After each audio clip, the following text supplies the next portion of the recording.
Hello everyone, welcome to a new week and to this week's collective worship that I am delivering from yet another location, and I'm going to show you something today that I'm absolutely sure most of you, in fact maybe none of you, have ever seen in school before. We're still thinking about thankfulness and about harvest. So I'm going to take you to that other location in a minute. But before we do that, we're going to say our greeting. Peace be with you. And I want you to have a think whilst I get to this new location about food banks and whether you have ever been to a food bank, helped at a food bank, maybe given donations to a food bank before. Just have a little think about that. Okay, so here we are. I am in a store cupboard. I'm in a cupboard at the back of the kitchen. If you remember a couple of weeks ago, we did a collective worship where I went round and filmed lots of people in school and said thank you to them, which hopefully you've been doing ever since. We filmed the kitchen team busy preparing food in the kitchen. These cupboards, these storerooms are behind that kitchen. And I'm here because in a minute I'm going to turn the camera around and show you the food that's stored in here, because it's a little bit like a food bank. So hopefully you've had a minute to have a think about what a food bank might look like. Well, this gives you a clue and gives you an idea as to what they are like. Here we go. So you have lots of different items of food stacked up on shelves and in boxes and all organised into different categories and different areas, all ready for somebody to take and use. So you might remember last year we collected food for the local food banks, and the school council arranged for that to happen, and they arranged boxes in each classroom. And if you've been at Howbridge for a while, you'll know that that's something that Howbridge have done as a school and supported people locally for a long time. Now the food bank, the local food bank, have been back in touch with me and have said that they still need some help, and actually even more help this year because more people are using food banks than ever before. And that's partly because of the pandemic that we're living in, and that lots of people have been in need of some more food and support because either their hours have been cut at work or they've lost jobs.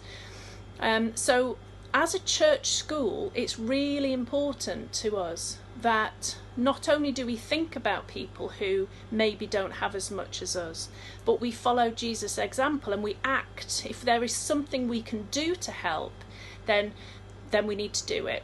And this is where you come in. This is where you can help. Because today, this afternoon, there's a letter going home to all of our families.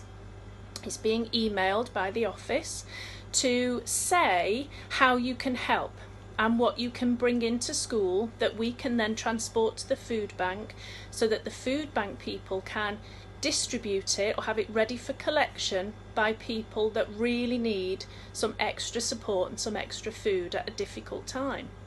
And on the list there are some very specific things.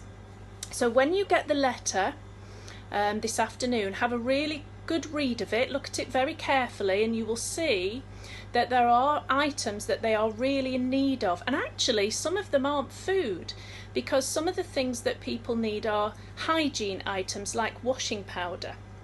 So have a really good look at the list, and then from Tuesday, from tomorrow, you will be able to bring an item, or maybe more than one if you can, and there will be some boxes on the patio at the front of school. And all you need to do as you come into school is quickly put your item in the box, and then you can make your way into the classroom. Okay, so we don't want people to bring items into the classroom. If you leave them in the boxes at the front of school, then we will sort them out and make sure that they're ready to take to the food bank. And you'll have about a week to do that. So if you forget tomorrow, don't worry, you can bring something the next day or over the next few days. To help support people in our community locally that just need that extra bit of help at this difficult time. Okay, so I'm back now in my office so that we can have a few minutes of reflection and finish with a prayer, a harvest prayer. I want you to have a think about the things we've been talking about and how you might help a food bank, how you can act to help support people in your community, in our community, maybe even in our school, who need that little bit of help, either at the moment to do with the virus and what's happening around that, or for some other reason they need a bit of help and support. So I want you to have a think about what you might do, what you might bring to school to donate to the food banks, and also how that is following Jesus' example in helping your neighbour and doing something good to help people around you and in your community and beyond. Okay. So I'm going to read a short harvest prayer to finish. Dear God, each season brings something new for us to see and enjoy. With sunny days and rainy days, our crops grow. Fruit and vegetables ripen, ready for us to harvest. Thank you for all of the food that we have to eat. Let us remember people who may not have enough. Help us to be kind to others in our thoughts, words and deeds. Amen. Okay, so watch out for the letter coming out. Read it really carefully and see if there is a contribution you can make to help those people that maybe don't have enough. And have a fantastic week. Thanks everybody.